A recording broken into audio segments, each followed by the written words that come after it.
Hi team, Raphael here with Ask Me Anything for today, the 25th of September 2020.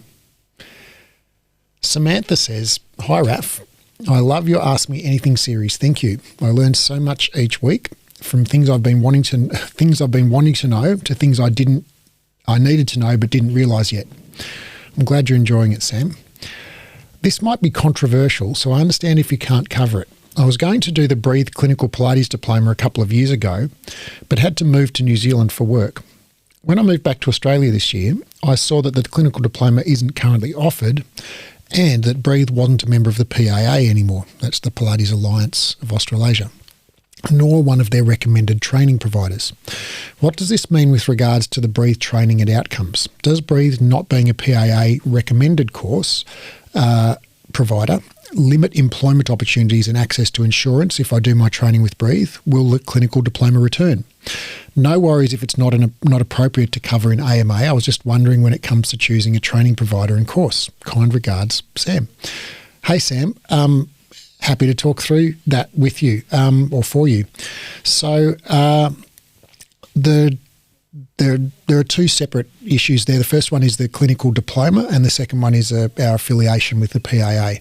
So I'll talk about the clinical diploma first. We have taken it off, we have removed it from our course schedule. We ran the last one, started in June this year. It's still running.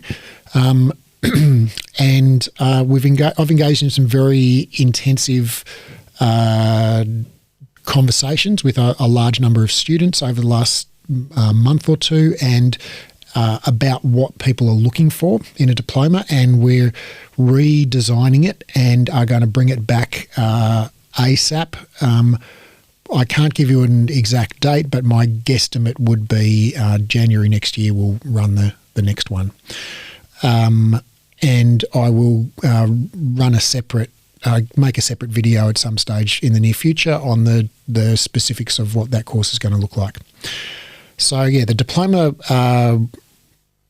has been running continuously since 2012. We just pulled it in June this year because it just wasn't doing that well for us. It's a great course educationally, but it never really broke even for us. We spent money every time we ran it, so we just have sort of pulled it off the road, and now we're going to rebuild it and put it back on. So as to our affiliation with the PAA, the Pilates Alliance of Australasia, well, we were affiliated with PAA, and the PAA, for most of you who don't know, is one of two essentially self-appointed peak industry bodies in Australia for Pilates. And peak industry bodies, there are peak industry bodies in fitness. There's one called Fitness Australia, one called Physical Activity Australia. There's one for the Australian Physiotherapy Association. There's the Osteopathy Australia. There's peak industry body for most different kind of professions. And membership in peak industry bodies for practitioners, if you're a fitness instructor, membership in Fitness Australia, or if you're a Pilates instructor, membership in the Pilates Alliance or the Australian Pilates Method Association, which is the other one, the APMA, is optional. It's completely optional. It's not required. And according to an IBIS World survey in 2018, there were at that time about 9,000 people in Australia were employed as Pilates instructors. And my best guess, again at that time, was that about the membership of the PAA was something like 800 or 900 members, so roughly 10% of the people employed in Australia as Pilates instructors who are members of the PAA. Now, that number is really a guesstimate. Based on some knowledge, I used to sit on the committee of the PAA, so I have some knowledge of their historical membership numbers, but that was a few years ago. So it's an optional thing to be a member of the PAA. Why people, there used to be a really good reason to be a member of the PAA, and that's hence our affiliation. when we were running the Diploma of Clinical Pilates, pre-April 2019, a qualified diploma level Pilates instructor who was also a member of the PAA was eligible for private health fund provider numbers for Pilates sessions, and so your clients could claim a rebate if they had a private health insurance with the appropriate level of cover, and you had that provider number. So in order to have that provider number, you needed to have two things: one, a diploma level qualification, and two, a full membership of the Pilates Alliance. And so there was a really good reason to be a member of the PAA, because it made you eligible for those health fund rebates. So we went through a very long and involved process to have our courses, the Cert 4 and the diploma, approved by the PAA as, PAA approved courses, which made graduates of those courses eligible to join the PAA. And we, in fact, went so far as to gift all of our Cert 4 students with a MatWork level membership of the PAA, which is a kind of entry-level membership, with a student level membership of the PAA when they enrolled in the MatWork course with us. And what we found over time was that that was at cost. That cost us money to do that, quite a significant amount. And what we found was that over time, less than 10% of those students actually renewed their PAA membership after they graduated. So it was something that they very clearly said to us with their actions, that they didn't see the value in that membership. For the diploma graduates, there was a real value because they were then eligible for those health fund rebates. However, in April 2019, the Australian federal government brought in a new law, which removed those health fund rebates for all Pilates instructors. So the rebates were off the table, and all of a sudden the reason for joining the PAA essentially evaporated overnight on the 1st of April 2019. So basically our students, from that date forward, pretty much told us loud and clear, or our graduates told us, that they just didn't see the value in the PAA membership. It's something like $350 or $370 a year or something to be a full member. And you get basically nothing for that except for a membership sticker and a letter saying you're a member. There's no tangible benefit to that. And what's more, that membership cost is probably quadrupled by the requirement to get 20 hours of continuing education every year. And the PAA insists that at least 15 of those hours, or at least they did back in my day, insists that at least 15 of those hours are Pilates specific, their approved courses. So basically, you have to do their approved courses by their approved training providers. So you can't go and do an anatomy course or a business course or some Pilates course that's not by one of their approved providers. It's kind of basically they make you spend the money with them. And those courses are not cheap. So it's quite a considerable financial investment, and our students just didn't see the value. And given that our students didn't see the value, there was a real significant cost to us of maintaining that affiliation. They insisted on a lot of compliance, things that basically made us spend time and effort and money to maintain, and also to change our course a bit, which we weren't crazy about. And then that was one big reason, is just basically there's no particular value in that membership. 90% of working instructors aren't members, and now that the health fund rebates are gone since early 2019, there's no particular reason to be a member. The second reason is the PAA took a stance that reformer should not be taught as part of a Certificate 4 level qualification, and should only be taught as part of a diploma level qualification, which in our view is just a very backward thinking sort of a move, or sort of a stance to take, because if you've walked down any street in in any suburb of Melbourne in the last 5 years, you would have noticed that you walked past a couple of group reformer Pilates studios, and that reformer Pilates is the number one and largest and fastest growing segment in the market, in the industry, and it's probably 10 times bigger than any other form of Pilates, like mat Pilates or studio Pilates or whatever.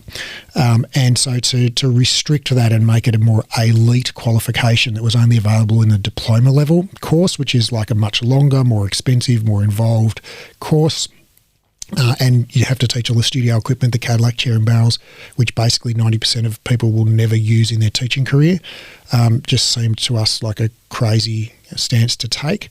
And they, after they had approved our certificate for mat work and reformer, they then wanted to, us to remove the reformer from the certificate for mat work and reformer. So at that point we said, that's not going to work for us. So we gave them notice, we chose to end our affiliation, and after we chose to end our affiliation with them and gave them notice, they then removed us as one of their approved course providers. So that's the full story of our affiliation and end of our affiliation with the PAA. And your question, what does this mean with regards to Breathe training and outcomes? Does Breathe, not being a PAA recommended course, provide or limit employment opportunities and access to insurance if I do my training with Breathe? It may limit your employment opportunities with those very small number of studios that prefer PAA accredited or not accredited, PAA affiliated training providers, and I would say that those studios would pretty much almost all be like full Pilates equipment studios with Cadillacs and chairs and barrels, not group reformer studios, because if you're a group reformer teacher, you basically aren't eligible to be a member of the PAA. So if your ambition is to work in that kind of more traditional Pilates environment, and you're working with and your ambition is to work with somebody who is affiliated with the PAA and has strong views on these things, then that may limit your employment opportunities. But if you want to be a group reformer teacher, if you want to start your own clinical studio, if you want to work with physiotherapists in a physiotherapy clinic, if you want to work with more open-minded, I would guess the vast majority of studio owners, they won't give a crap whether you're a member of the PAA or not, and probably, in fact, most of them have probably never even heard of the PAA. So will it limit your opportunity to access to insurance? Absolutely not at all. So the PAA don't accredit courses in Australia. The Australian government accredits courses. Industry bodies don't accredit courses. Accreditation in Australia is something that is a legal status. So our course, the Cert 4 and the diploma, are accredited by the Australian government through the Australian Skills Quality Authority, and so we're legally, we're regulated by them. And they have very strict compliance requirements and course accreditation requirements. And because of that, the Cert 4 and the diploma that we offer sit within the Australian qualifications framework, the AQF, along with, high school qualifications, university qualifications, whatever, and they are recognised, those qualifications are recognised by law throughout Australia. So the PAA has nothing to do with accreditation. They're a private organisation. And like any private organisation, they may have rules, but the rules only apply to their members. So if you want to be a member of the PAA, they can make whatever rule they want, and the rule that they have is that you have to do a PAA-approved course. So their approval or lack of approval applies only to your ability to become a member of the PAA. Insurance companies will insure you and must insure you by law, because once you have an Australian government accredited qualification. So will the clinical diploma return? Yes, it will, and I'll do another video about that. So hope that answers your question. Thanks very much for asking. Lindy says, "Hey, Raf, I hope you're well." Yes, I am. Could you please cover this in your next Ask Me Anything if possible? I have a client I've not met. She's an old client at a place where I'm teaching reformer. She just had a C-section, 7 weeks post-op. She had a complication with an abdominal clot. Also, she says she has a 3 centimetre abdominal separation. Not sure how this has been measured. I've asked her to wait until 12 weeks post-op, plus get a letter from her doctor confirming return back is safe, especially knowing that there is or was a clot. I know this will be covered in the diploma, but I thought it would be a good topic for an AMA. What is the general rule of thumb for postnatal clients? Any suggestions on how to progress with exercise program? I know we covered quite a bit of prenatal in the CERT course, but I never thought of asking about returning after baby. Many thanks, Lindy. Hey, Lindy. Well, the general rules post-op for caesarean delivery are, like you've said, wait 10 to 12 weeks, get doctor's approval because that's abdominal surgery, and then post-op just start easy and build slowly. And with regards to abdominal diastasis or abdominal separation, abdominal strengthening is recommended, and it's invaluable probably to strengthen all of the abdominal muscles. So any kind of abdominal work is probably going to be beneficial. And again, I would start easy and build slowly. If you can start with, any kind of leg slides, one leg lifts, lying supine. You can do quadruped work, in 4-point kneeling, like bird dogs and things like that, or floating the knees up off the floor like toe planks. You could do kneeling planks. You could do side planks. You could do curl-ups. So basically any abdominal work will be beneficial probably for her diastasis. The vast majority of women have a diastasis, have a separation, so it's completely normal to have one. And for about 2/3 of women, it goes away within a year.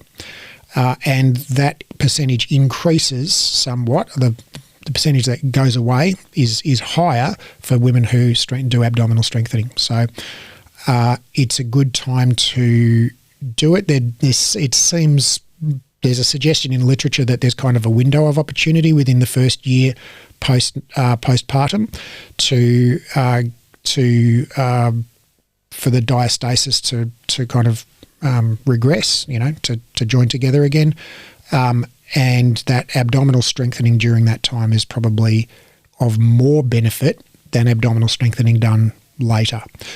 There's no guarantee you'll be able to completely resolve it, but you've got there's a pretty good chance that it will resolve with regardless of what you do, and probably strengthening will help that somewhat. I would just take a gentle progressive approach because she's had abdominal surgery and because she's probably super deconditioned because she had abdominal surgery and because she was pregnant. With regards to the clot, you're just going to need to take medical advice, and so she'll definitely need a letter from her doctor because she may well be on anticoagulant, anti-clotting medication, and that may affect things like her blood pressure or other things. So you're just going to need to take medical advice specifically in relation to whatever precautions they've taken or medication they've given her in relation to that. And if the advice is, hey, go for it, do whatever, well, then it's just a gentle progressive strengthening, whole body work, and make sure you include some abdominal strengthening. Hope that helps. Meg says, "Hi, Raphael. Thanks so much for all this incredible information. I had a client today talk to me about the damaging effect Pilates can have on pelvic floor, and that we should know the muscles around the pelvic floor and know how to control them during Pilates exercises. The client was telling me that I should cue and talk about the feeling of stopping yourself from weeing. This is completely against how I cue, which is through external cues, and I found myself unable to stand my ground in saying that we don't cue pelvic floor. Am I right in saying this doesn't improve pelvic floor strength whether we cue it or not in terms of causing a damaging effect? My client was very adamant in saying that pelvic floor can be easily damaged if we don't know how to control the muscles around it.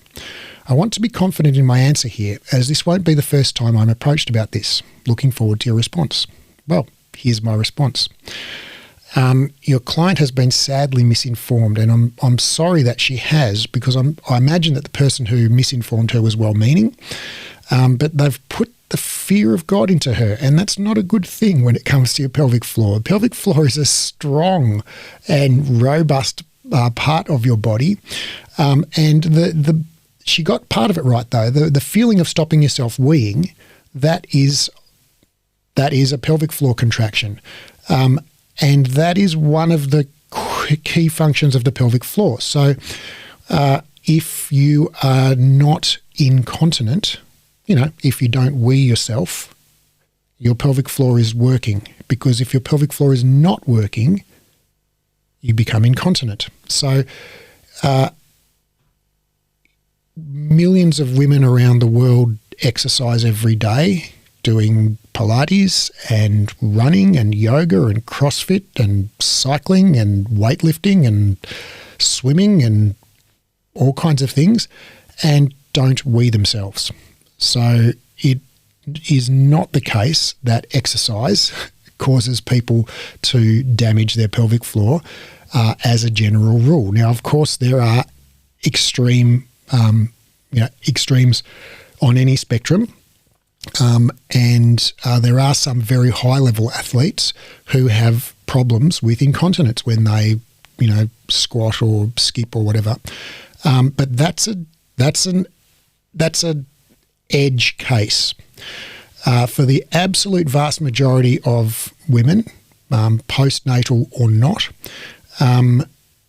if they are continent, their pelvic floor is working fine, and you don't need to worry about damaging it. There is very good evidence that the pelvic floor co-contracts with the abdominals. So when you contract your abdominals, the pelvic floor also contracts automatically, because if you don't, you wee yourself.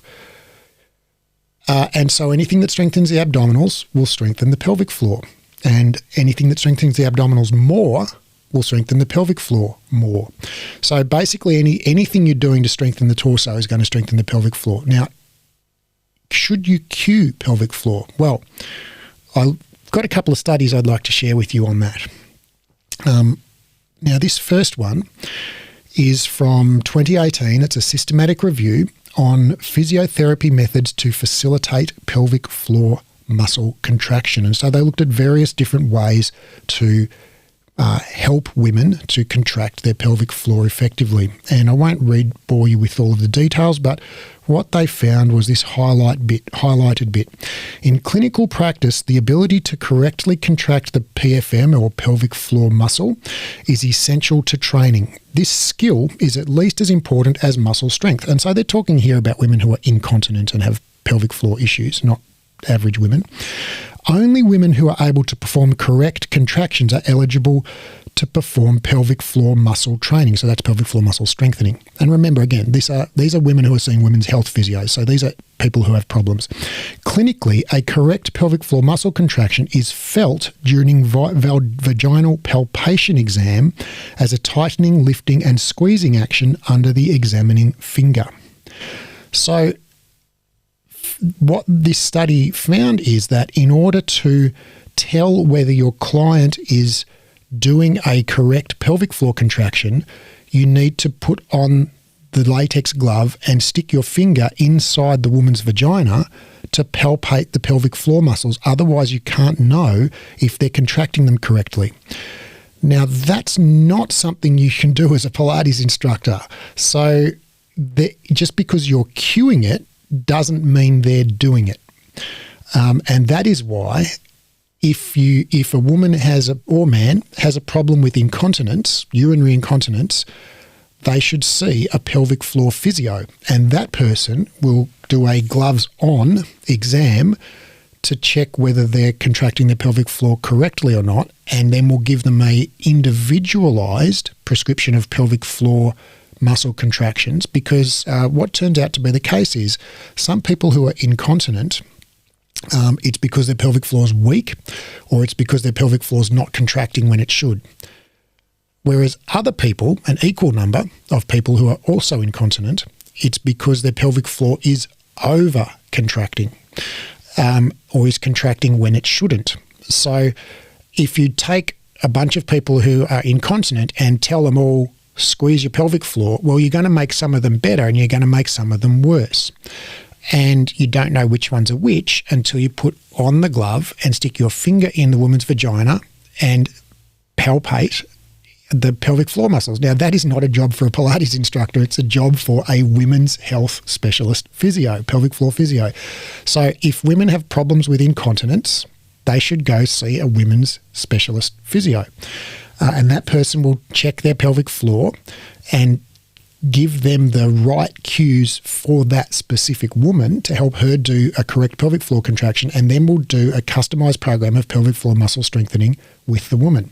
That's not something you do in a Pilates class. And just here's one more study on that I want to share with you, and this was from 2011. It's a randomized controlled trial. Is pelvic floor muscle training effective when taught in a general fitness class in pregnancy? And what they found was no effect of pelvic floor muscle training was found when the exercises were taught in a general fitness class for pregnant women without individual instruction on correct pelvic floor muscle contraction. So basically, your client has been misinformed. Pelvic floors are strong and robust, and 99.9% of the time just work all by themselves with no further action required. I mean, think of your quad muscles. You know, when you walk, do your quad muscles work automatically? Yes, they do. How do you know they're working? You're walking. Same with pelvic floor. How do you know your pelvic floor muscles are working? You're not wetting your pants. And if you're not wetting your pants, there's no action required. Don't cue it because you won't improve it.